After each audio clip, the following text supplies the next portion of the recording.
Batch 2023 में हमने एक नहीं दो एग्जाम क्वालिफाई किए हैं। पहला एग्जाम आपका है पटना यूनिवर्सिटी, दूसरा है मिथिला यूनिवर्सिटी।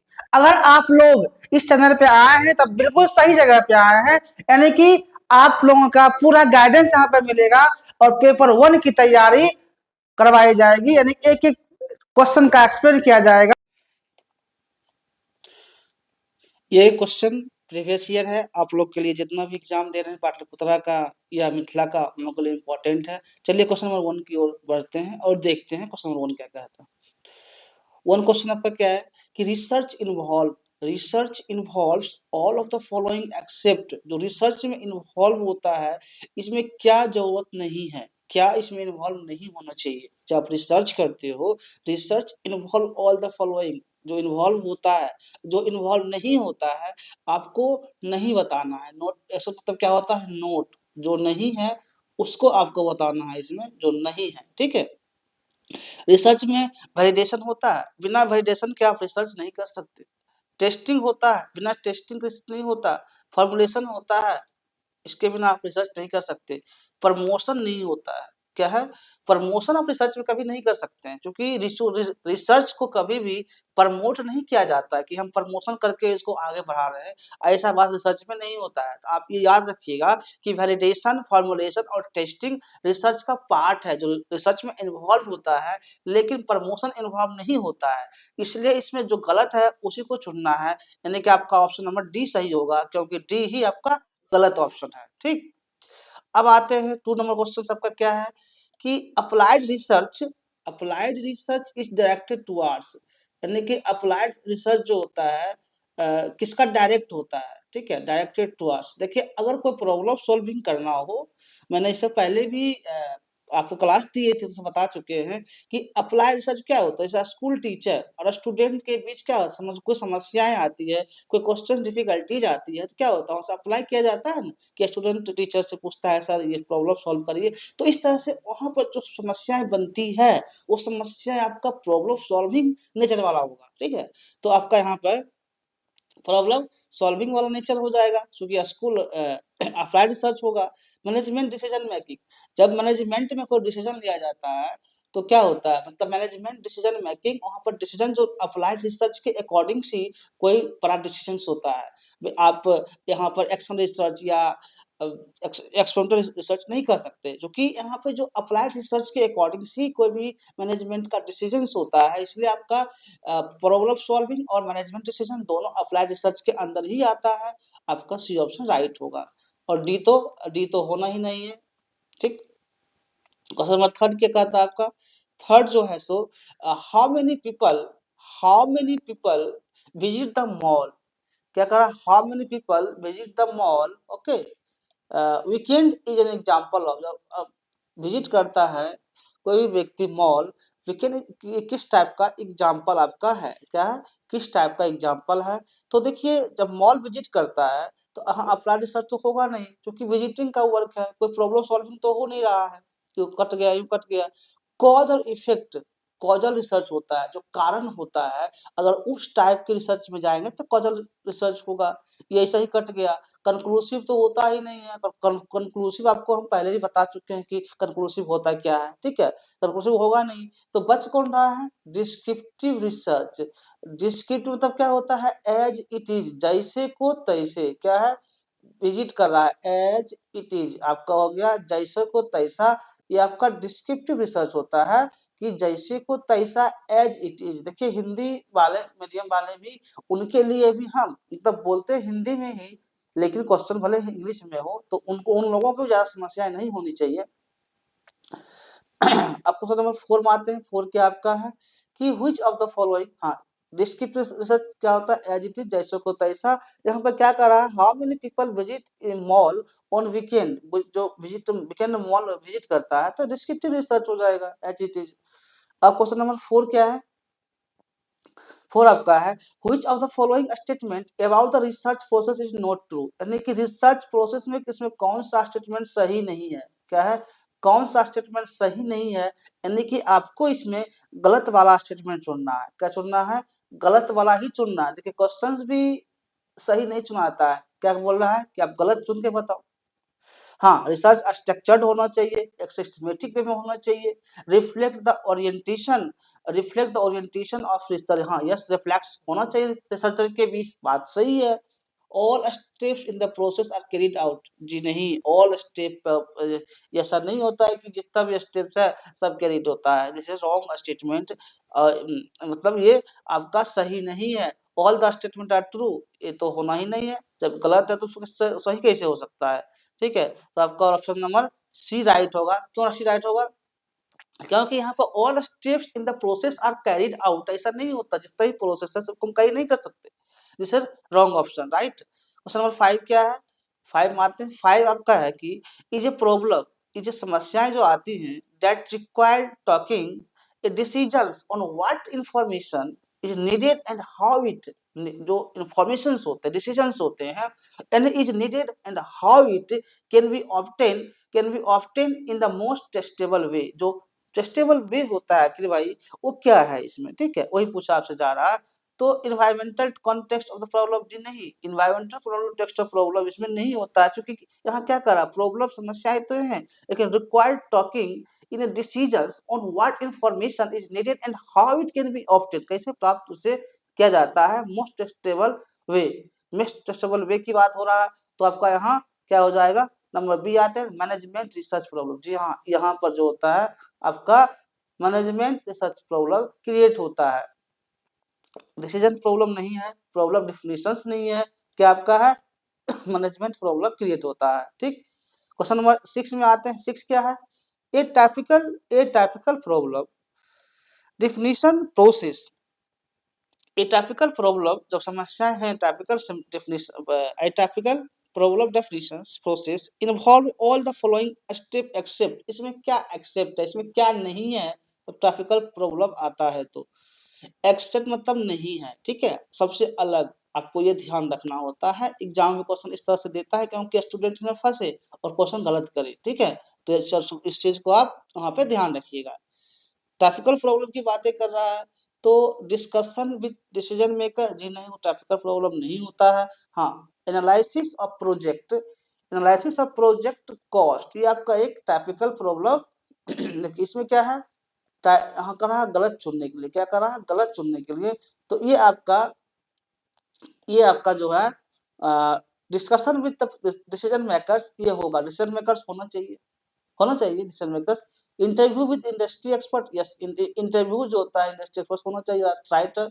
लेकिन एनालिसिस ऑफ सेकेंडरी डाटा, आपको बता चुके हैं हम सेकेंडरी डाटा क्या होता है और प्राइमरी डाटा क्या होता है। प्राइमरी डाटा क्या होता है, जो आपका अपना सोर्स, जो आप खुद कलेक्ट करते हो, वो होता है प्राइमरी डाटा। सेकेंडरी क्या होता है, जो अदर सोर्सेज, पेपर, मैगजीन्स, यानी कि या कोई रिसर्च पेपर डाटा लेते हो, सेकेंडरी डाटा होता है।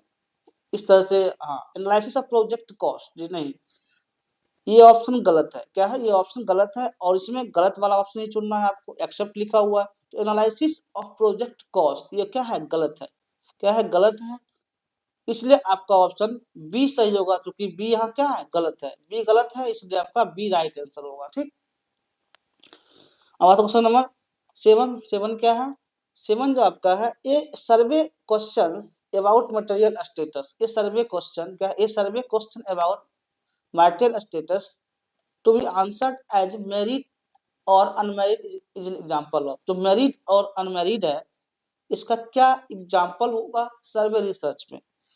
एक्चुअली यहाँ जो बात कही जा रही है कि सर्वे रिसर्च में जो मैरिड अनमैरिड है, वो क्या मतलब कि एग्जांपल होगा, एग्जांपल की बातें पूछी जा रही है। तो ये आपका डायक्टोमस वेरिएबल्स होता है, एग्जांपल्स, डिपेंडेंट वेरिएबल होता है एक्सपेरिमेंटल में, जो कंट्रोल वेरिएबल में होता है, कंटीन्यूअस नहीं होता है, और अननोन वेरिएबल नहीं होता है, dichotomous variable is right option, okay. Then move to question number 8, 8 questions क्या है, तो 8 जो आपका है, in a typical research problem, typical research problem जो है, the expected in the to the influence of, typical research problem में क्या एक्सपेक्टेड होता है, to influence the expected, okay.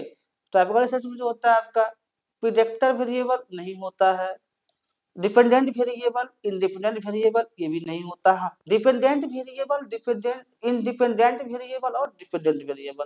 तो टाइपिकल रिसर्च होता है भाई, उसमें क्या एक्सपेक्टेड किया जा सकता है, तो उसमें इंडिपेंडेंट वेरिएबल और डिपेंडेंट वेरिएबल आर मेजर्ड, दोनों उसमें होता है, ये हम एक्सपेक्ट कर सकते हैं।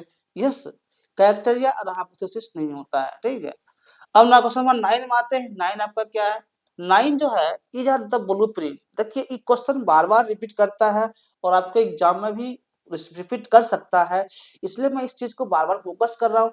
अगर आपको कहीं भी ब्लूप्रिंट दिख जाए तो डायरेक्ट सोचना उसने नहीं है, यही मार देना रिसर्च डिजाइन। क्योंकि जो मेरा प्रॉपर आप अगर लेक्चर देख रहे होंगे तो आपको ये अंदाजा आ गया होगा। देखिए जितना शॉर्ट टाइम में क्वेश्चन लगा देते हैं उतना आपका टाइम का सेविंग होता है एग्जाम हॉल में, इसलिए आप कोशिश करें कि कम टाइम में क्वेश्चन को हम डील करें। जैसे ब्लूप्रिंट देखें, मार दिए का ऑप्शन नंबर ए, ठीक है, that has been created answer research questions in a systematic control manner, systematic and control manner. Research design, भाई ब्लूप्रिंट क्या होता है? रिसर्च डिजाइन होता है, इससे पहले बता चुके हैं हम, रिसर्च डिजाइन होता है ब्लूप्रिंट। प्रपोजल थोड़ी होता है, रिसर्च क्लासिफिकेशन नहीं होता है, मेथड्स नहीं होता, आपका क्या होता है? आपका रिसर्च डिजाइन होता है। डिजाइन मतलब जो हम रिसर्च को स्टार्टिंग करते हैं, ब्लूप्रिंट तैयार करते हैं, ठीक। पहले इस चीज को बता चुके हैं आपको। अब आते हैं, यानी कि देखते ब्लूप्रिंट देखें रिसर्च डिजाइन हो जाएगा आंसर। क्वेश्चन नंबर 10, ये बार-बार आप प्रैक्टिस करिएगा, या प्रीवियस से जो हमने बता दिया है ये भी देख लीजिएगा, तो आपका प्रैक्टिस हो जाएगा, मोस्ट प्रैक्टिस हो जाएगा।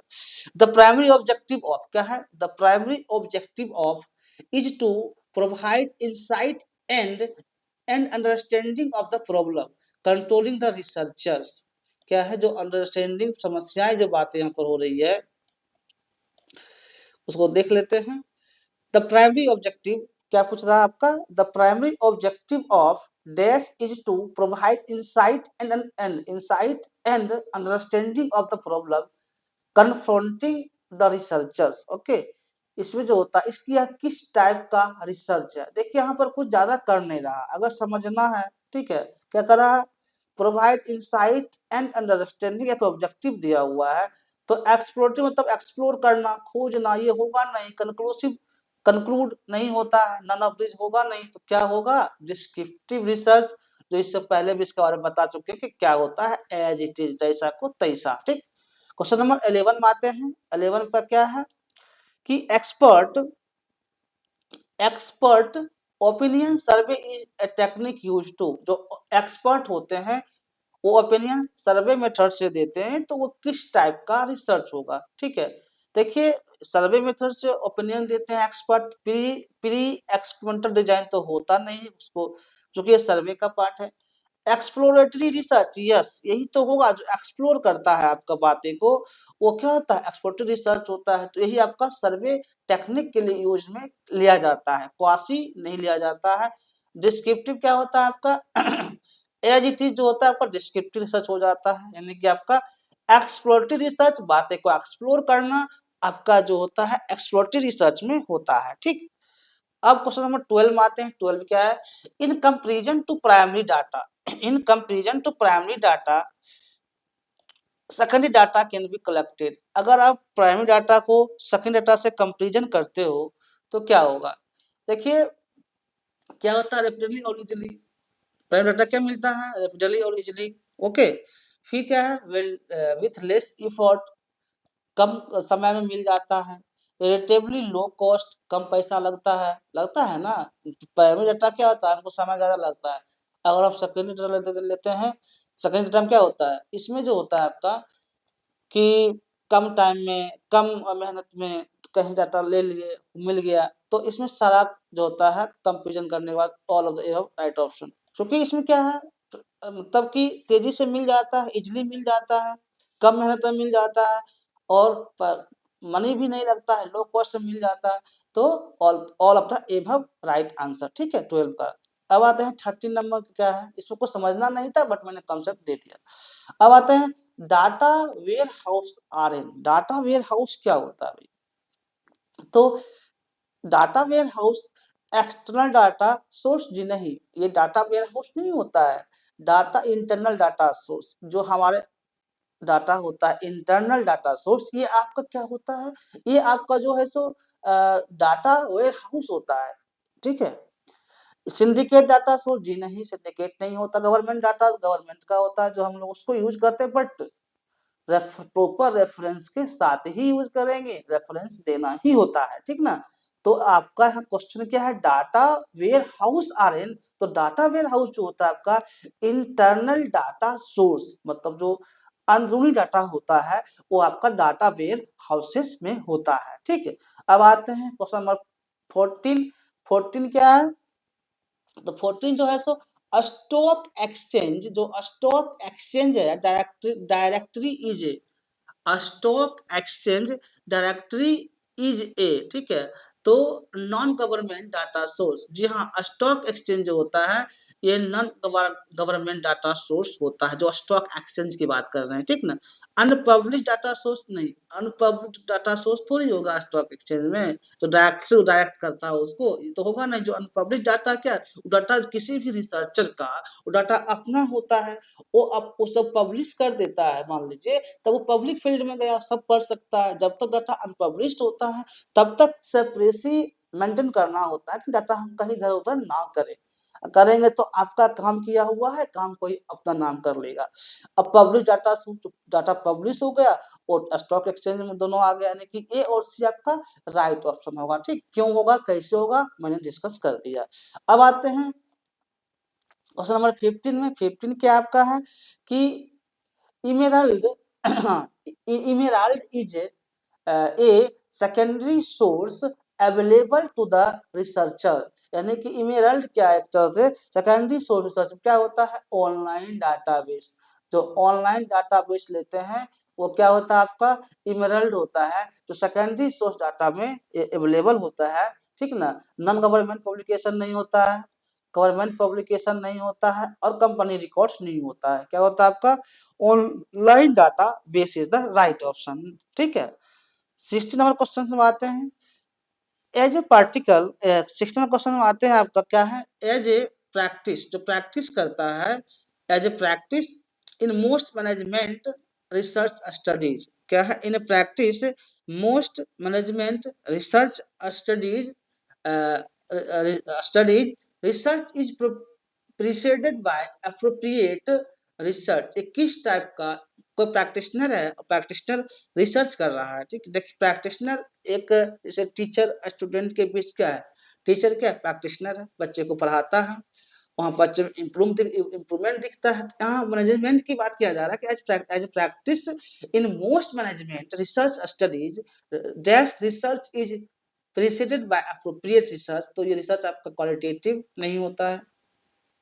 ठीक है, हाँ, ऑब्जर्वेशनल और ऑब्जर्वेशनल प्रैक्टिस में ऑब्जर्वेशनल नहीं होता है, जब आप एक्सपेरिमेंटल करते हो तो आपको ऑब्जर्व किया जाता है, और एक्सपेरिमेंटल ऑब्जर्वेशनल नहीं होता है। हाँ, क्वांटिटेटिव और क्वालिटेटिव, यहाँ पर हम कह सकते हैं जो या तो नंबर्स के फॉर्म में या वर्ड्स के फॉर्म में। क्वांटिटेटिव मतलब क्या होता है, आपका नंबर होता है, डिजिट आप याद रखिएगा, ये नंबर होता है, जो एक शॉर्ट बातें हैं, नंबर होता है। और वर्ड्स के फॉर्म में आपका क्वालिटेटिव क्या होता है, वर्ड्स के फॉर्म में आता है, क्वालिटेटिव होता है। यानी क्वांटिटेटिव क्या होता है, एज ए नंबर डिजिट्स के फॉर्म में आता है, तब का वो क्वालिटेटिव एंड क्वालिटेटिव का कहानी होता है, अलग अलग पॉइंट होता है। ठीक है, तो यहाँ पर वही चीज हो जाएगा आपका ऑप्शन नंबर क्वांटिटेटिव, समझ गए, नंबर के फॉर्म में होता है, क्वालिटेटिव आपका वर्ड्स के फॉर्म में होता है, ये आपका राइट ऑप्शन होगा। उसके बाद हम आते हैं क्वेश्चन नंबर 17 क्या है, 17 जो आपका है, the researcher utilising of the data collection witness and records information as the phenomenon occurs, जो रिसर्चर है ऐसे जो डाटा यूटिलाइज करता है, क्या करता है, डाटा यूटिलाइजिंग तो करता ही है ना, data collections witness and records, वो किस प्रकार में होता है, तो ये आपका ऑब्जर्वेशन मेथड होता है। मतलब क्या है, तो डाटा कलेक्ट करते हैं, witness and records information as the phenomenon occurs, तो ये जो होता है आपका ऑब्जर्वेशन मेथड में होता है, जो हम ऑब्जर्व करते हैं। सेकेंडरी डाटा सोर्स नहीं होता है, जो हम किसी पब्लिकेशन या पेपर्स लेते हैं, कंटेंट एनालिसिस नहीं है, एक्सपेरिमेंटल रिसर्च नहीं होता है, सब बता चुके हैं हम सब क्या होता है। आपका इसमें ऑप्शन ए हो जाएगा, observation methods is right. Then move to question number 18। 18 क्या है? तो the salary of Ram is twice as much as the salary of Shyam, यानी कि जो राम का सैलरी है वो ट्वाइस है श्याम के सैलरी। तो क्या क्या एग्जांपल है भाई? जब सैलरी मतलब कि ट्वाइस है तो सिंपल है कि रेशियो का एग्जांपल है, यहाँ सोचना भी नहीं है, रेशियो एक्सपेरिमेंट का एग्जांपल है। नॉमिनल नेम होता है, होगा नहीं। ऑर्डिनल ऑर्डर के फॉर्म में होता है। इंटरवल मतलब क्या होता है? बीच का फॉर्म होता है, इंटरवल हो जाता है, तो ये होगा नहीं। यानी कि आपका जो रेशियो स्केल है दोनों कंपेरिजन कर रहा है, सैलरी कितना उसका है उतना शाम का श्याम का ट्वाइस है, तो ये आपका रेशियो स्केल मेजरमेंट का होगा। ठीक, अब आते हैं क्वेश्चन नंबर 19। 19 क्या है? तो the sensitive of a scale can be increase by, जो सेंसिटिव ऑफ स्केल है वो इंक्रीज होगा। ठीक है, तो उसमें किस में इंक्रीज होगा? Keeping the number of item, जी नहीं, keeping the number of item नहीं होता है, increasing the number of items in the scale. हाँ, जो सेंसिटिव होता है इसी में आपका स्केल में इंक्रीज करता है, यही आपका ऑप्शन सही होगा। क्यों इंक्रीज करता है? क्योंकि वहां पर scale can be increased by, okay, continuously of increases, तो आपका ये जो increasing the number of times in the scale, right option. ये तो होगा नहीं और ये होगा नहीं। क्यों? क्योंकि डिक्रीज नंबर करता नहीं है। हैविंग ऑप्शन चूज फॉर्म, जी नहीं, ऑप्शन चूज करने का फॉर्म नहीं होता। अब आते हैं क्वेश्चन नंबर 20। 20 आपका क्या है कि which of the following, इसमें से which of the following scales possess an absolute zero। Absolute zero किसमें होता है? बात ये है, देखिए जब एब्सोलूट जीरो होता है तो डायरेक्ट इसमें रेशियो स्केल में आपका एब्सोलूट जीरो की बात आते हैं। नॉमिनल स्केल में नहीं आता है, नेमिंग होता है सिर्फ। ऑर्डिनल स्केल में ऑर्डर होता है, इंटरवल में कंपेरिजन होता है, बट रेशियो स्केल में जो होता है आपका एब्सोलूट जीरो की पॉइंट अगर बात करें तो आपका वो रेशियो स्केल का पार्ट है। ठीक है, अब आते हैं क्वेश्चन नंबर 21। 21 क्या है? The the validity of the scale means, जो वैलिडिटी है, the validity of the scale means there is no systematic error. ऐसा तो नहीं होता है कि वैलिडिटी सिस्टमेटिक एरर नहीं है। अब आते हैं question number B. Option B क्या? It measures what it is suppose to measure. It measures what it is suppose to measure. Yes, ये बातें सही है। The correlation coefficient between observations take to different period of high and significant, ये गलत option है, ये सही नहीं है। इट है क्योंकि ऑब्जर्वेशन जो हम करते हैं तो डिफरेंट मेथड्स को लेकर हाई और सिग्निफिकेंट की बात को लेकर नहीं कहा जाता है। ठीक, it has only 3 categories so that become easy to और स्टूडेंट, जी नहीं, ये भी नहीं होता है। ऐसा थोड़ी है कि 3 कैटेगरी को ले लिए उसको इजीली कर देंगे, नहीं होता है। It measures what is suppose to measures, right. Then question number 22 क्या है? 22 में दे आते हैं, a major disadvantage of the questionnaire method is, यानी कि मेजर डिसएडवांटेज क्या होता है आपका क्वेश्चंस मेथड में। ठीक है, क्वेश्चंस मेथड में मेजर आपका हानि क्या है, डिसएडवांटेज क्या है, समस्याएं क्या है, दिक्कत क्या है? तो it require a lot of skill for administration, जी नहीं, ये लॉट स्किल में दिक्कत नहीं है एडमिनिस्ट्रेशन में, ये ऑप्शन आपका रॉन्ग है। There is a pressure of immediate response, questionnaire में तुरंत इमीडिएट रेस्पॉन्स नहीं होता है, ये आपका डिसएडवांटेज नहीं है। It does not provide a quantity of the response, ये ऑप्शन सही होगा। It does not provide, provide होना चाहिए था, नॉट है, इसलिए आपका ऑप्शन राइट होगा। It can B simultaneously conducted in large sample, yes, ये बात बट यहाँ पर डिसएडवांटेज पूछ रहा है, क्या मतलब कौन इसका डिमेरिट है, क्या है डिमेरिट है। ये बात आप ध्यान देंगे, अगर क्वेश्चन कर रहे होते हैं तो कौन डिमेरिट है, मतलब कौन गलत है, कौन इसका ये बुरा है, तो ये आपका ई होना चाहिए। मतलब इट कैन बी क्वेश्चनाइजर मेथड में जो होता है, it can B simultaneously conducted in large sample ले सकते हैं, सही बात है। ये एक तरह से आपका ये भी सही है, ये भी सही है।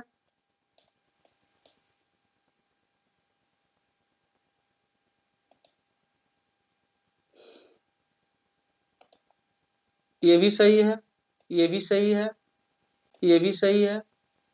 हाँ, इसमें क्या पूछ रहा था कि क्या डिसएडवांटेज है, क्या डिसएडवांटेज है, तो डिसएडवांटेज क्या डिमेरिट है, तो आपका ये डिमेरिट है, क्या है, जो सी नंबर पॉइंट है, it does not provide for spontaneity response, ये क्या डज नॉट प्रोवाइड, मतलब जो भी इंफॉर्मेशन होता है क्वेश्चंस रिगार्डिंग, उसको तो दिया ही जाता है ना, प्रोवाइड किया जाता है, डज नॉट प्रोवाइड, ये आपका डिसएडवांटेज है, यानी कि ये पॉइंट गलत है, इसलिए आपका आंसर सी राइट होगा। गलत पॉइंट है, गलत को चुनना है, इसलिए आपका सी राइट होगा आंसर, ठीक।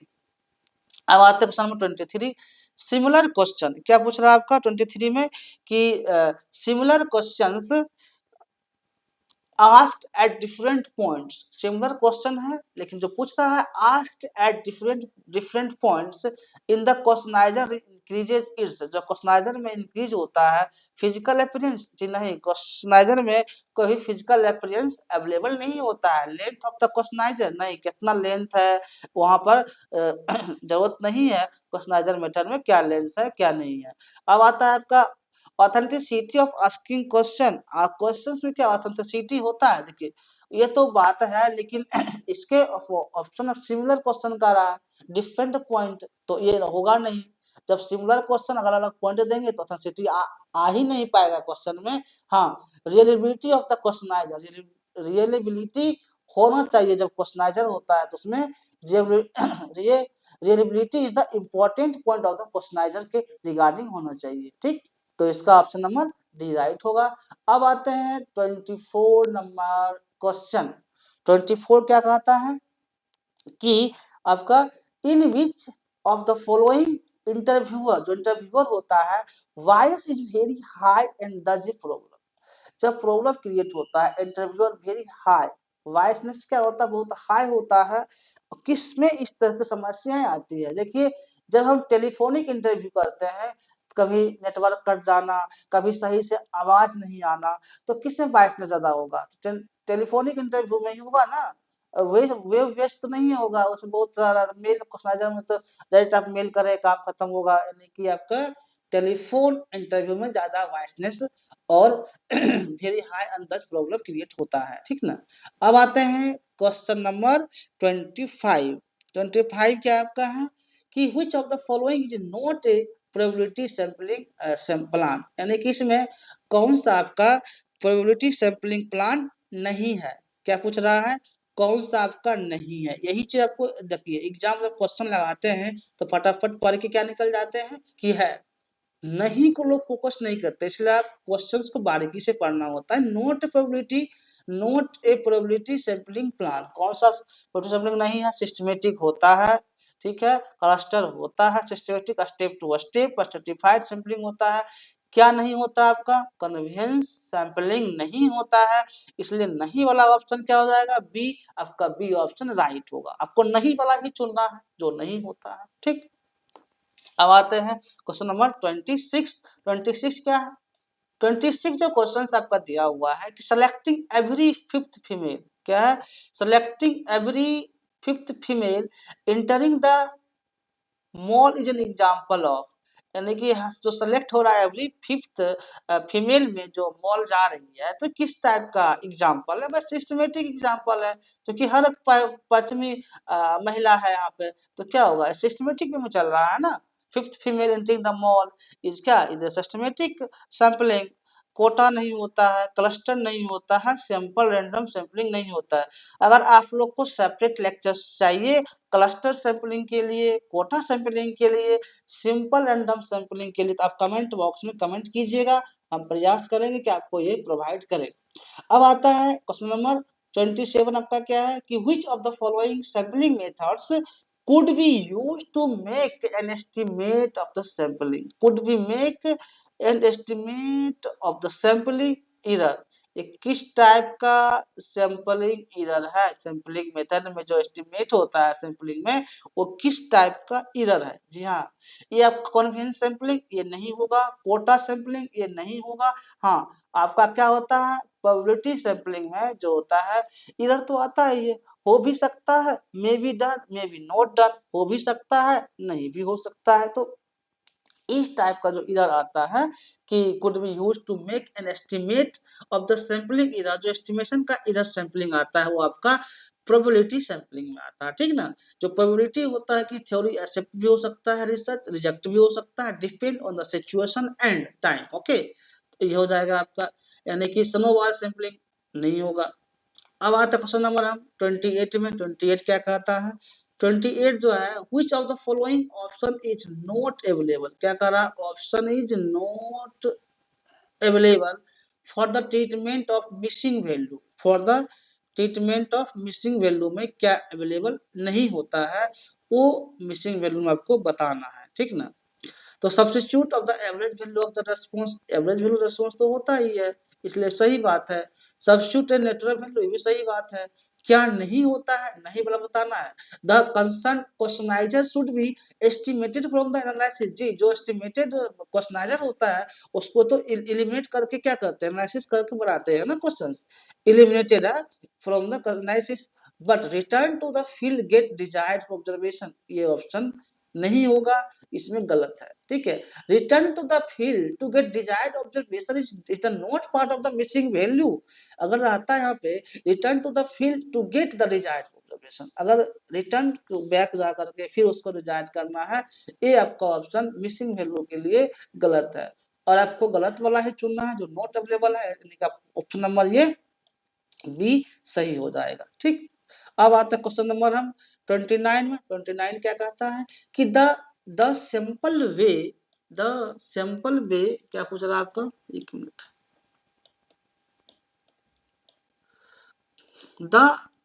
The simple way to look at association for the data which require only ability to compute percentage, यानी कि जो इसमें compute percentage है ये किस डाटा में अवेलेबल होता है, ठीक है। क्रॉस टेबुलेशन में नहीं होता है, हाँ कोरिलेशन मतलब नहीं होगा, एक दूसरे से रिलेट होता है, कोरिलेशन में नहीं होता है, सिंपल ग्राफ में नहीं होता है, यानी कि जो आपका होता है स्पेयरमैन रैंक कोरिलेशन कोएफिशिएंट में ये अवेलेबल होता है, ठीक ना।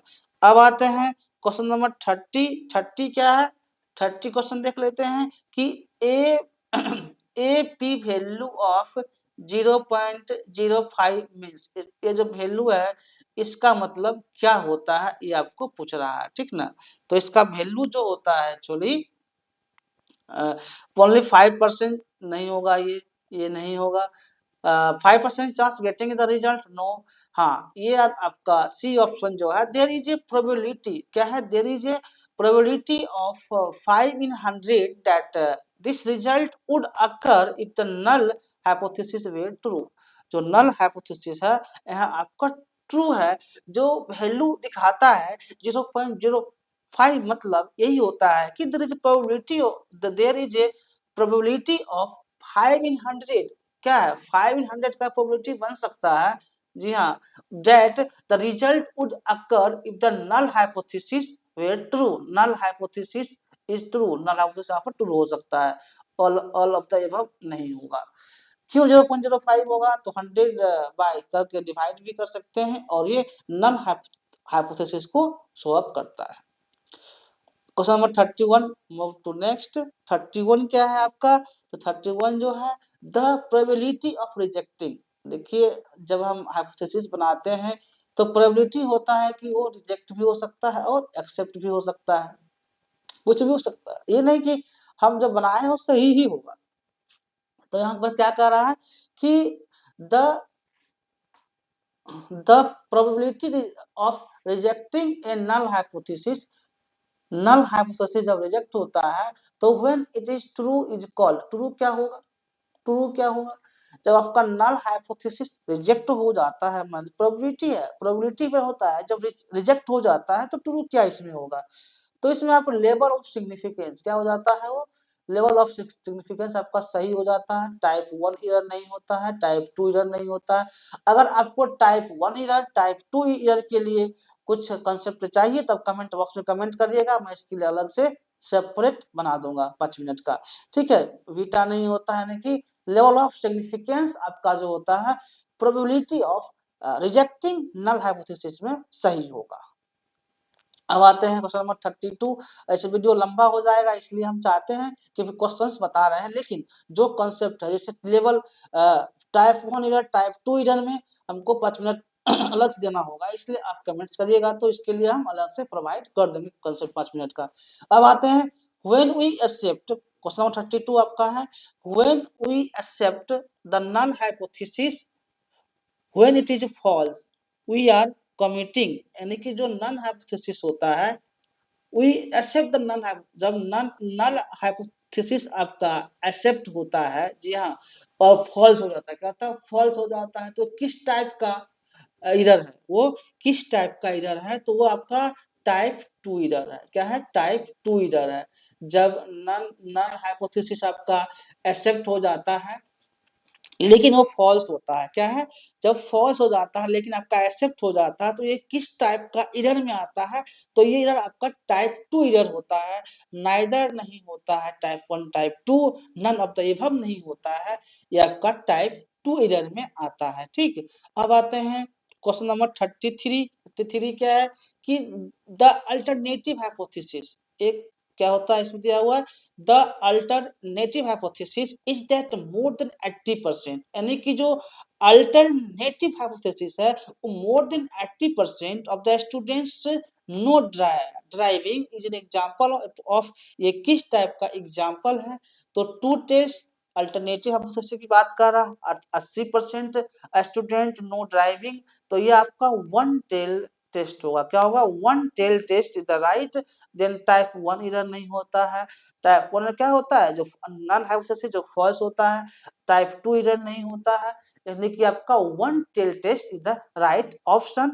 अब आते हैं 34 नंबर क्वेश्चन क्या आपका कहता है कि the null hypothesis to test the equality of two population means using test would be, यानी कि जो नल हाइपोथेसिस है, टेस्ट द इक्वलिटी, क्या होता है, test the equality of two populations means using T test would be. T test क्या होता है, जो 30 पीपल्स के अंदर होता है वो टी टेस्ट होता है। देखिए आप, टी टेस्ट हो गया, जी टेस्ट हो गया, एनोवा हो गया, ये सब देख लीजिएगा, एनालिसिस ऑफ वेरिएंस एनोवा होता है, तो आपका μ1 और μ2 के इक्वल होता है, जो कि आपको दर्शा रहा है। ठीक है, ये T1 T1 ये नहीं होता, बड़ा छोटा ये नहीं होगा, आपका μ1 equal to μ2 is the right option. अब आते हैं क्वेश्चन नंबर 35। 35 क्या है, which of the following statistical procedures is most appropriate, यानी कि इसमें से क्या कर रहा है कि जो स्टैटिस्टिकल प्रोसेस होता है आपका, स्टैटिस्टिकल प्रोसेस होता है is most appropriate when comparing the difference in means of more than 3 group, यानी कि जो 3 ग्रुप में डिफरेंस आता है जब हम कंपेयर करते हैं एक्चुअली स्टैटिस्टिकल प्रोसेस में, प्रोसीजर्स में, तो is most appropriate when comparing the difference in means of more than 3 group. जो 3 ग्रुप में आपका डिफरेंस आता है वो आता है एनालिसिस ऑफ वेरिएंस। क्या होता है इसका फुल फॉर्म, एनोवा होता है आपका analysis of variance, T test होता है, स्मॉल टेस्ट भी कहते हैं, इसमें 30 पीपल ही होते हैं, लेस देन 30 पीपल, 33 से कम होता है वो टी टेस्ट होता है, जी टेस्ट मोर देन होता है 30 पीपल, जी टेस्ट हो जाता है, यानी कि आपका इसमें ऑप्शन क्या होगा, देखिए हम तारा का कंसेप्ट दिए हैं इसलिए सब में टिक किए हैं, बट आपका ऑप्शन यहाँ क्या हो जाएगा कि मोस्ट अप्रोप्रिएट जो बोल रहा है वो आपका मोस्ट अप्रोप्रिएट क्या हो जाएगा, ऑप्शन आपका एनोवा एनालिसिस ऑफ वेरिएंस होगा। ठीक ना, अब आता है क्वेश्चन नंबर 36। क्या है क्वेश्चन 36 क्या कह रहा है, तो देख लेते हैं। Is in analysis of variance, जब हम वेरिएंस का एनालिसिस करते हैं, इन analysis of variance which form of variance must be estimated, तो किसमें ये एस्टिमेट होता है आपका एनालिसिस ऑफ वेरिएंस। ठीक ना, ये बात आपसे पूछा जा रहा है, तो without with in group variance, yes, जब हम वेरिएंस की बात करते हैं तो विद इन ग्रुप वेरिएंस होता है, बिटवीन बिटवीन ग्रुप वेरिएंस, जी हाँ, दो ग्रुप वेरिएंस होता है, डिफरेंस नहीं होता, difference of within group variance between, जी नहीं, दो ग्रुप के बीच डिफरेंस यहाँ पे नहीं शो अप करता, तो विद इन ग्रुप वेरिएंस और with in between group variance is the right option, यानी कि आपका डी ऑप्शन सही होगा, ए और बी दोनों सही होता है। According two questions, right. अब आते हैं 37 नंबर क्वेश्चन क्या आपका है, तो विच ऑफ द फॉलोइंग क्या है, विच of the following is not an assumptions of analysis of variance, यानी कि इसमें से हम क्या एजम्पशंस नहीं कर सकते हैं, एनालिसिस ऑफ वेरिएंस में क्या एजम्पशंस नहीं होता है, इस चीज को बताना है, ठीक है। एनालिसिस ऑफ वेरिएंस में क्या एजम्पशंस नहीं होता है, नहीं होता है, इस चीज को बताना है। ये चीज आपके लिए बहुत ही इंपॉर्टेंट, यहीं पे फोकस करना होता है, ठीक है। तो यहाँ देखते हैं कि a sample are draw from a normal population, yes ये होना चाहिए। सैंपल आर इंडिपेंडेंट होना चाहिए। The the variance of populations where sample are drawn equal, yes ये भी इक्वल होना चाहिए। Means of all the sample, भाई सब सैंपल इक्वल थोड़ी हो सकता है, means the all sample of equal करके एनालिसिस ऑफ वेरिएंस कर सकते हैं, कभी नहीं कर सकते हैं। तो ये आपका ऑप्शन रॉन्ग है और रॉन्ग ऑप्शन ही चुनना है, इसलिए आपका बी सही होगा, ठीक है। अब आते हैं 38 number question, in analysis of variance, in analysis of variance, ठीक है, which of the following test statistics is used to compare the variance, test statistics होता है is used to compare the variance between the samples and the variance within the sample, यानी कि variance और within the variance of the sample, इसमें क्या किस type का ये स्टैटिक्स को दर्शाता है, दिखाता है। तो इसमें जो होता है टी स्टैटिक्स बता चुके नहीं होता, जी स्टैटिक्स नहीं, एफ स्टैटिक्स क्या दिखाता है, ये जो है कहानी एफ स्टैटिक्स को दिखाता है, का स्क्वायर स्टैटिक्स को नहीं दिखाता है। यानी कि एनालिसिस ऑफ वेरिएंस जो होता है, test following used to compare the variance between, जो कंपेयर किया जाता है ना सैंपल एंड वेरिएंस के बीच, तो किस टाइप का सैंपल को शो अप करता है, तो यह आपका जो शो करता है एफ स्टैटिक्स को शो करता है, ठीक। अब आते हैं क्वेश्चन नंबर 39, 39 क्या है कि which of the following is not true about parametric test, यानी कि पैरामेट्रिक टेस्ट में कौन सही नहीं है, क्या है सही नहीं है, आपको सही नहीं है, गलत वाला को चुनना है। तो सही वाला पहले चुन लीजिए, गलत वाला ऑटोमेटिक चुना जाएगा। जी जी test, Z test is a parametric test, yes Z test आपका पैरामेट्रिक टेस्ट होता है, बात सही है। आप अगर रिसर्च नहीं पढ़े हैं तो रिसर्च में पढ़ सकते हैं, देखिएगा तो होता है। जेड टेस्ट को हम पैरामेट्रिक टेस्ट कहते हैं, या वैसे भी याद कर लीजिए। टी डिस्ट्रीब्यूशन एज्यूम क्या है, T distribution assume that that sample drawn from a normal population non standard deviation, ये बात भी सही है। डिस्ट्रीब्यूशन क्या होता है, नॉर्मल पॉपुलेशन जो जान रहे हैं या नॉन पॉपुलेशन, दो स्टैंडर्ड डेविएशन दोनों होता है आपका, ये बात भी सही है। तो जब दो सही है तो सही है तो फॉल्स कैसे होगा, दोनों फॉल्स हो ही नहीं सकता है। Parametric test are available for nominal and ordinal scale, जी नहीं, पैरामेट्रिक टेस्ट जो होता है वो नहीं होता है नॉमिनल और ऑर्डिनल डाटा में, पैरामेट्रिक टेस्ट नहीं किया जाता है, यानी कि आपका ये ऑप्शन गलत है, गलत है, इसलिए आपका बी ऑप्शन राइट हो जाएगा, ठीक। गलत ही चुनना था तो बी ऑप्शन सही होगा। अब क्वेश्चन नंबर 40 में आते हैं। 40 क्वेश्चन क्या आपका है, for which of the following parameters, इसमें से जो पैरामीटर्स है the parametric test can not be use, parametric test किसमें यूज नहीं होता है, पैरामेट्रिक टेस्ट में, ठीक है, किसमें यूज नहीं होता है, तो मीन में यूज होता है, प्रोपोर्शंस में यूज होता है, स्टैंडर्ड डेविएशन में यूज होता है। आपका जो यूज नहीं होता है वो मीडियन में जो होता है, पैरामेट्रिक टेस्ट यूज नहीं किया जाता है, यानी कि नहीं किया जाता है, इसलिए आपका ऑप्शन सी मीडियन राइट होगा। अब 41 क्वेश्चंस आते हैं। Parametric test can not be conducted if, parametric test किसमें कंडक्ट नहीं होता है, यहाँ भी पूछ रहा है किसमें नहीं होता, आपको नहीं बताना है, क्या बताना है, कैन नॉट बी, यानी कि आपको इसमें भी नहीं वाला बताना है। तो देख लीजिए क्वेश्चन में फोकस करना होता है कि क्वेश्चन आखिर कहना क्या चाहता है।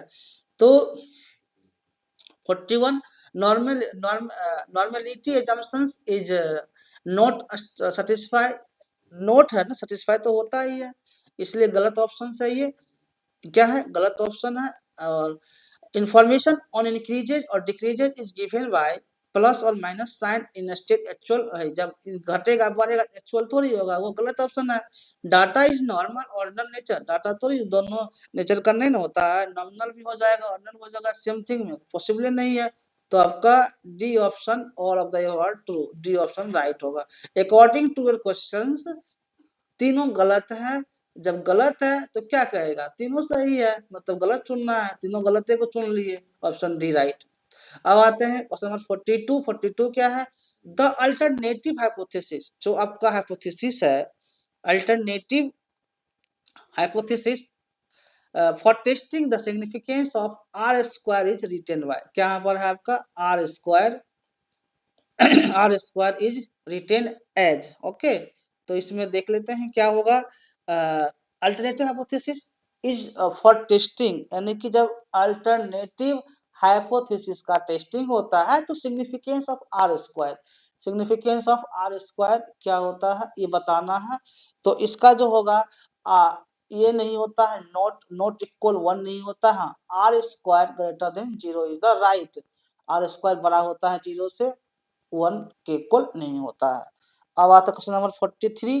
43 क्या है, what is the null hypothesis, क्या पूछ रहा है इसमें, what is the null hypothesis being tested under Bartlett test of sphericity, यानी कि जो नल हाइपोथेसिस होता है वो टेस्ट आपका under Bartlett test of sphericity, इसमें कौन सा सही होगा। तो eigen value of factor greater 1 ये नहीं होता है इसमें, नल हाइपोथेसिस में the number of factors are less than equal और 3 जी नहीं, ये भी नहीं होता है। Correlation matrix of variable is an identity matrix, right option. Correlation matrix क्या है, correlation matrix of variable is an identity matrix is the right, ये बात होता है, और ट्रू तो है ही नहीं। अब आते हैं क्वेश्चन नंबर 44।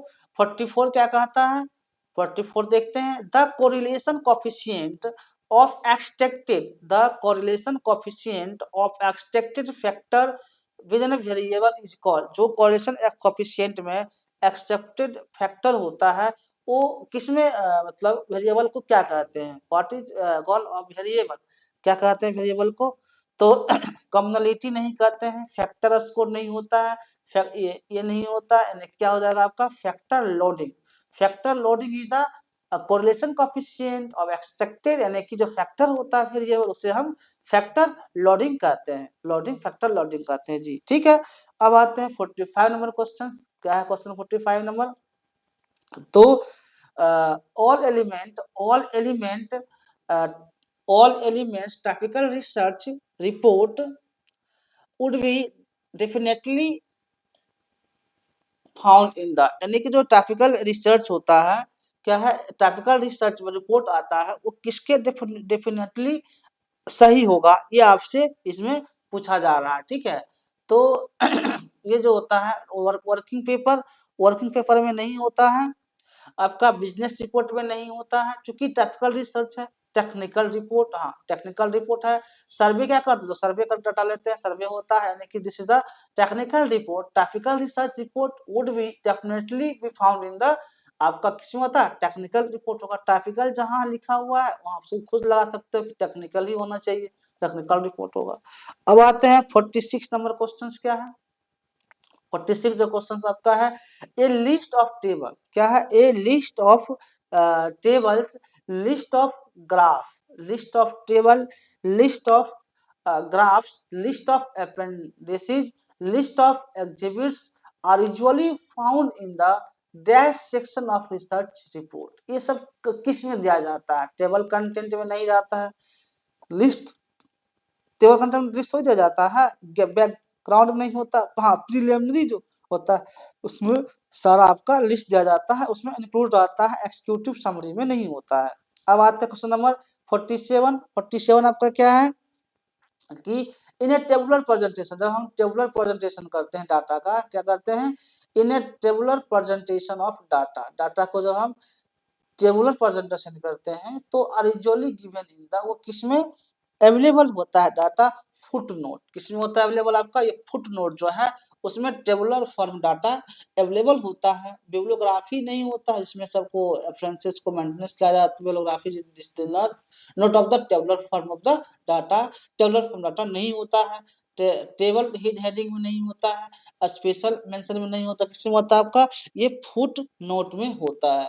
अब 48 में आते हैं, इन ए रिसर्च रिपोर्ट, जो रिसर्च रिपोर्ट है, detail calculation should be placed in the dash report, तो डिटेल उसका कैलकुलेशन कहाँ किया जाता है, जो आपका रिसर्च रिपोर्ट होता है, तो किस में रहता है, अपेंडिक्स में रहता है, जो वहाँ पर सारा चीज दिया जाता है। एग्जीक्यूटिव समरी में नहीं होता है, मेन बटन पर ही होता है, टेबल कंटेंट में नहीं होता है, कि जो अपेंडिक्स होता है उसमें सारा कुछ उसमें दिया रहता है, आपका जो भी कैलकुलेशंस है वहां पे आप जाके देख सकते हैं। अब आते हैं क्वेश्चन नंबर 49 क्या है आपका, है which for which type of measurement median can not be computed, यानी कि median जिसमें computed नहीं होता है वो आपको बताना है, ठीक है। तो इंटरवल में होता है, रेशियो में होता है, ऑर्डिनल में कन्वर्ट होता है, जबकि नॉमिनल में नहीं होता है। median can not be computed in nominal में कंप्यूटेड नहीं होता, इसलिए आपका नहीं वाला option normal is the right option, ठीक, nominal is the right option. अब आते हैं क्वेश्चन नंबर 50 क्या है कि before drawing a sample one must, यानी कि जब सैंपल ड्राइंग होता है तो इस किस को इंडिकेट्स करता है, किस सैंपल को ड्रॉ करने को पहले बताता है, ठीक है। तो डिटरमाइन द सैंपल साइज नहीं, आइडेंटिफाई ए सैंपलिंग फ्रेम नहीं, सिलेक्टिंग ए सैंपलिंग स्कीम नहीं, डिफाइन द पॉपुलेशन, यानी कि before drying of sample one must, ये क्या करता है आपका, डिफाइन द पॉपुलेशन को डिफाइन करता है।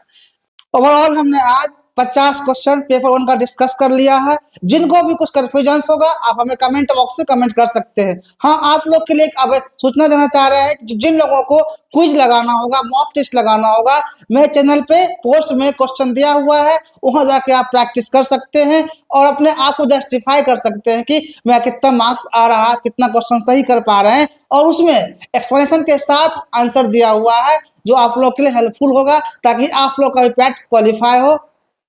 Thank you watching for this video.